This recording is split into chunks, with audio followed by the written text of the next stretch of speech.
Welcome back to Crypto Learning Community. It's Monday right now, and we're going to go over the recent price action and how I have traded this, right? We had a setup over the weekend, and actually we had several setups. Even this was very tradable. Actually, yeah, same strategy even. So here we are on the 12-minute. I guess we could even, I didn't plan on this, but we could even include this bit here, where we've had a divergence on the 12-minute time frame with money flow coming out. I personally really like the 12-minute time frame. I think we even had dibs on hourly. Yeah, dibs on hourly as well. Money flow didn't look as strong though. But that does tell you it's going to be a larger move, right? The higher the fractal, the larger the move. So larger fractal had bear dibs, and we broke some market structure right here, right? It's bearish. I'm expecting to come lower, but we'll see. That short was already closed out. I'm still in my long, and I had missed the short right here, but it's all the same concepts, right? Using Market Cipher B, we have a bullish divergence with money flow coming up, right? We made a lower low in price, a higher high, or a higher low, sorry, on momentum waves. Now, what makes this even stronger is confluence, right? So we have right here a volume VPVR, volume profile visible range pull. We're at the volume area low of the range. We have liquidity under this low, okay, right? Made a nice low here, came all the way up, engineered all this price action liquidity, while also creating liquidity under this low. So price then rotated down and has taken out external liquidity, right? This low, right? This low right here that we put in took out liquidity. That's called external liquidity, right? Then it came down again, breaking this recent low. That is called your internal sweep of liquidity. And on top of doing bullish divergences with money flow and using logic and reasoning, we now have confirmations, and we can use our intuition and make a trade here, right? And there's several ways we could go about setting up a trade for extracting value out of what we're seeing. So, logically speaking, we know that there's liquidity up here. We just swept external and internal liquidity. So as a market maker, we can assume, and we can guess that they are now going to want to rotate this up, right? Potentially to take out this liquidity. I would not target up here. Target the internal. You could try to let some ride for that, but this is your main target right here. And for placing a stop loss, so there's two ways you could enter the trade on this, right? You could have been watching Market Cipher, watching lower fractal, your other confirmations, order flow and whatnot, and you could have pre-placed a order here, right? That'd be this position right here, lined up with this low, right? So we haven't made this price action yet. We just see this, it's come up, and then we see it coming down, and we see, okay, Market Cipher has room for a bull div. We see money flow was curving up or something. You can limit order that. Now, where you would stick your stop loss in this scenario, I would have stuck it right here, right? Because if we've already swept liquidity, there shouldn't be any reason for them to come for this. That's the logic and reason, right? A better route that I would suggest is to watch market structure breaks. So if we actually go over here to the 1 minute time frame, okay, here was our external sweep of liquidity, here's our internal sweep, and then it started doing this. Okay, this is technically what's protected on this 1 minute fractal. Okay, this made that low. This high did not make this low because it is a wick. All right. We don't count wicks as market structure, so this would not have been your market structure break. Now, in this case, it would actually work if you wanted to use this as your market structure break. You know, you would have got in at the body candle close there. You would have still stuck your stop loss there, right? That still worked this time, but it's stronger to wait for more, like a better confirmation. So this started to fart around down here, and then it made another bullish break right there. Okay.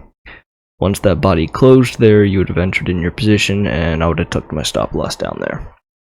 Right, if we take this, we're coming for that. So I'm not going to risk that little extra, because that affects our risk to reward by, you know, a whole risk factor. Now, we're in a trade, right? We're in our long trade. Cool. I would not target this liquidity just because your R&R isn't going to be as great, right? You're getting a 1.4 on that. This one, 2.7 isn't horrible, but to really realize all of that, you would need to close out your position in full. Now, 2.7% for the day, that's not bad. That's not bad, right? That works. But better targets and using our logic and reasoning, you should focus this, especially after we saw this large move. Like, I took profits on this, right, when we took this liquidity. But I did not take it on this break, even though it was a strong move, right? And so we're watching and waiting. Eventually, we did get this liquidity taken out, and now we can start looking, or we should start looking for bearishness, right? That helps you know when to take profits on your longs, and also if you want to hedge with the short. In which case, we have come up to, again, volume area high. All right, we swept. All right, same story. We swept external liquidity with this high. This high swept that. Then what happened? This high swept internal. So we swept external liquidity, then we swept internal liquidity. Meanwhile, all the time, or the whole time, we printed the exact same thing on Market Cipher. We had money flow coming out, and we had bearish divergences. Okay? So you could have, technically, I wouldn't have liked this bear dip as much as I did this one. It's nice when you do the internal sweep.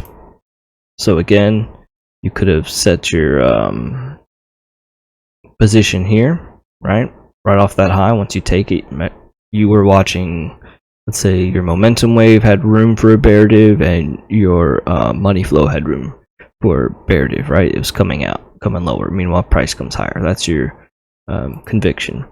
So you set your limit order there. I take my stop loss somewhere up here, and we target the lows, right? Because I believe things are bearish right now, and we could come a little lower.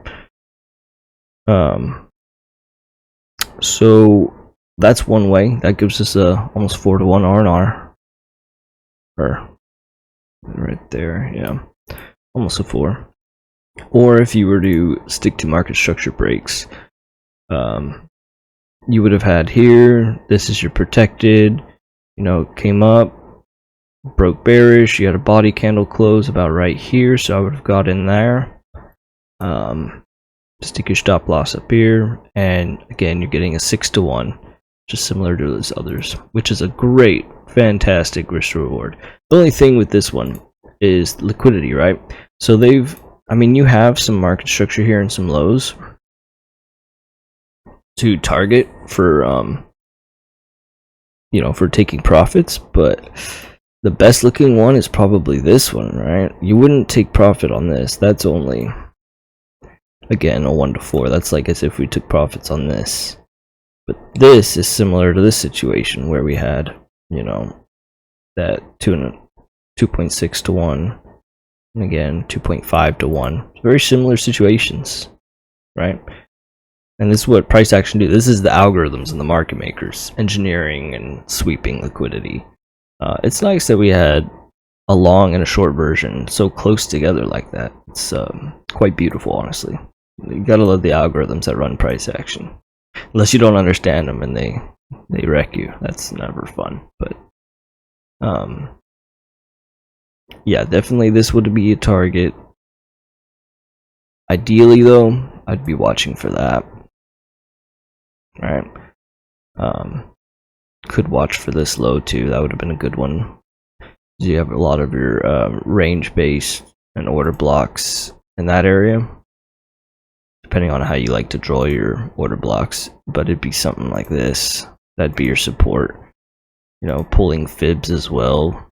I deleted my fibs, but I did have them here. You have like 618 here as well. You can pull VPVR, see where POC and volume area highs and lows are. I think for this range, we rejected off the POC, right? So we trapped traders who were going to short the POC, and then we swept that liquidity. That was more confluence for the short as well. But this is how you would go about, you know, finding these levels, watching for these setups, using logic and reasoning as well to take your trade, right? Like, what are the market makers trying to do? What makes sense for them? What's their objective, right? What's a weak and a strong low, and the higher and lower probability of certain trades? These are great setups, right? You have a lot of confluence to take these. There's no reason not to. And even if it did lose, like, no harm done, right? Because you followed a very strong plan perfectly, right? Maybe it was a manipulation or a news or something happened. It doesn't always work out. But these are definitely high probability trades. And even as far as bias goes, right? Like, we're in long and short. Got both ends. If you wanted to just capture the delta of in between your positions, you could do something like put a stop loss at entry for both of them, and then whichever one rides, you know, it's gonna ride. Like, what I mean by that is your short would ride by taking out your long and keep going down, or vice versa. That's one way to create a swing position. That takes a lot more monitoring though. I believe Jason Casper does that a lot. If you've ever checked out his style of trading, he's always long and short and captures the whole delta of ranges, and lets whichever way the market breaks out of that range, he lets that position ride while scalping his other ones, his hedged positions. At least that's what I've noticed. That's what I would say he does. I can't say for certain exactly how he trades, but it seems that way a lot. Well, I hope this has helped you, and good luck trading throughout this will be a very important week, so good luck, and please be safe, manage your risk, don't overtrade. Given where we're at, there's probably going to be a lot of traps. It's interesting to see price action so beautiful this early on, you know, come Sunday and Monday. Those are usually really nice days to trade, but definitely just stay safe, right? Don't overdo it. I hope you all have a wonderful week, and God bless.